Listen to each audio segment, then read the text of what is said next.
নমস্কার।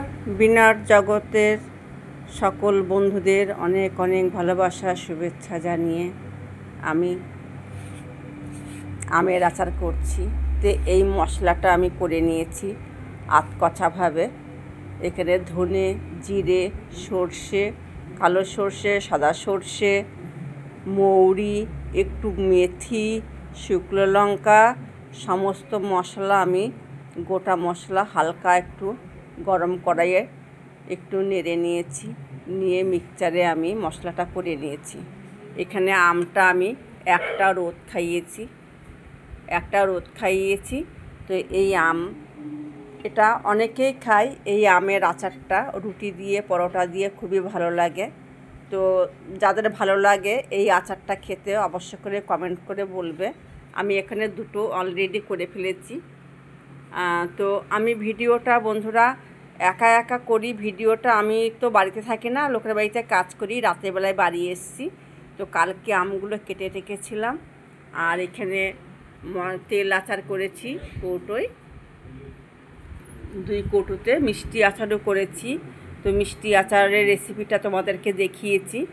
তো এই আচারটা আমি করছি। এই আচারটা এরকমভাবে করে হালকা তেল মাখিয়ে আমি রোদে দিতে হবে। এই আচারটা 12 মাস ঘরে এই আচারটা রাখতে পারবেন বা খেতেও পারবেন। এই যে এইভাবে এই মশলা দিয়ে চেপে চেপে হাতের মধ্যে করে মুঠো করে চেপে চেপে এই আচারটাকে কমপ্লিট করতে হবে।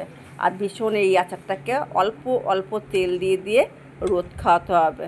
বেশি তেল দিলে মশলাগুলো ঝরে যাবে। এই যে এই রাতে ছাড়া তো বন্ধুরা আমার সময় হয় না। তোমরা তো সকলেই জানো যে আমি লোকের বাড়িতে কাজ করি। এরকম করে করে চেপে চেপে যতটা পারবে জোর দিয়ে চেপে চেপে মশলাগুলোকে আমের মধ্যে এরকম করে ঢুকিয়ে দিতে হবে এই ফাঁকে ফাঁকে। তাহলে পরে আচারগুলো খুব ভালো হবে। আর একটু দেখে শুনে কত আচার করেছি বন্ধুরা, বাড়ি থাকতে পারি না। ঝড় বৃষ্টিতে হনুমানে সব নিয়ে যায়, খেয়ে যায়। ঝড় বৃষ্টিতে ভিজে যায়, বৃষ্টি এলে তোলার লোক থাকে না, মনে থাকে না। ওই জন্য ওই দুঃখে কষ্ট করে করি ঠিকই, কিন্তু এবার ছেলে বলছে মা একটু আচার করো। তো ওই জন্য আমি একটুখানি, তাও তো 10-12 দিন বাড়িতে একটু ছুটিতে ছিলাম বন্ধুরা। আজকে থেকে আবার পুরো ডিউটি শুরু হলো। তো এই বাড়ি এসে আচারটাকে আমি কমপ্লিট করছি। দেখতেই পাচ্ছ বন্ধুরা, আমি মশলা আচার করছি। এই যে এই আচারটা রুটি পরোটা দিয়ে খেতে খুবই ভালো লাগে। আর যাদের ভালো লাগে এই আচারটা অবশ্য করেই আমাকে কমেন্ট করে বলবে। আমি হয়তো তোমাদের মতন অত ভালো করতে পারছি না, তবুও আমি তো চেষ্টা করেছি। এই আচারটা আমি এবার প্রথম করছি। যাই হোক বন্ধুরা, তোমরা সবাই ভালো থেকো, সুস্থ থেকো। আর আমার এই আচারের রেসিপিটা ভালো লাগলে অবশ্য করে লাইক কমেন্ট শেয়ার করবে আর আমার পাশে থাকবে। এইগুলো এখন সমস্ত কমপ্লিট করব।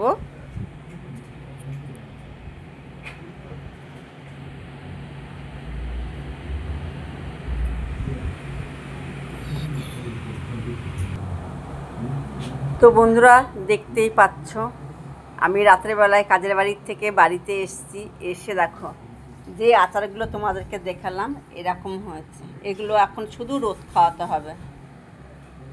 এগুলোকে এখন শুধু রোদ খাওয়াতে হবে। এই যে জল আচার, লঙ্কা আর আম কেটে এটাকে শুধু জলে দিতে হবে। জল দিয়ে কোনো মশলা দিইনি, এটাকে খালি রোদে দিতে হবে। এইটা তেল আচার, আম আর কাঁচা লঙ্কা মশলা দিয়ে তেল দিয়ে আছে। এতে আরও তেল দিতে হবে। আর এটা হচ্ছে মিষ্টি আচার। তো দেখিয়েছি মিষ্টি আচারের রেসিপিটা। তো এবার আমি বাড়িতে এই 15 দিনের হাফ ছুটি পেয়েছি। আর হাফ ছুটি কাজের বাড়িতে রান্না করতে হয়েছে। এইটুকু সময়ে আমি এই 12 দিনের মধ্যে আমি আস্তে আস্তে করে এই আচারগুলো সব এবার করেছি। তো ভিডিওটা ভালো লাগলে অবশ্য করে লাইক কমেন্ট শেয়ার করবে। আচার রাখে কাচের বয়ামে, আমার তো কাচের বয়াম নেই, ওর জন্য আমি এরকম প্লাস্টিকের কৌটোতে রেখেছি। পরে বয়াম, কাচের বয়াম কিনে তারপরে কাচের বয়ামে আচার সব থেকে ভালো থাকে। তো এখন তো আমার কাছে নেই কাচের বয়াম, তো এর মধ্যে রাখা হয়েছে, এগুলো তো রোদে দিতে হবে। এই মিষ্টি আচারটাও রোদে না দিলেও হবে, কিন্তু এই 3টে আচার এদেরকে রোদে দিতেই হবে। রোদ না খাওয়ালে এই আচার থাকবে না। কিন্তু আমি যে আচার করি 12 মাস ঘরে রেখে খেতে পারা যাবে। আমি কাজের বাড়িতেও পর্যন্ত আচার নিয়ে যাই, তেল আচার। এখনও আমার 3 বছরের আচার কাজের বাড়িতে এখনও রয়েছে, বা আমার ঘরেও ছিল, শেষ হয়ে গেছে। তো রাখছি বন্ধুরা, ভিডিওটা ভালো লাগলে অবশ্য করে লাইক কমেন্ট শেয়ার করবে, আর ভিডিওটা পুরোটা দেখবে অবশ্য করে, প্লিজ প্লিজ বন্ধুরা। রাখছি, তোমরা সবাই ভালো থেকো, সুস্থ থেকো, টাটা।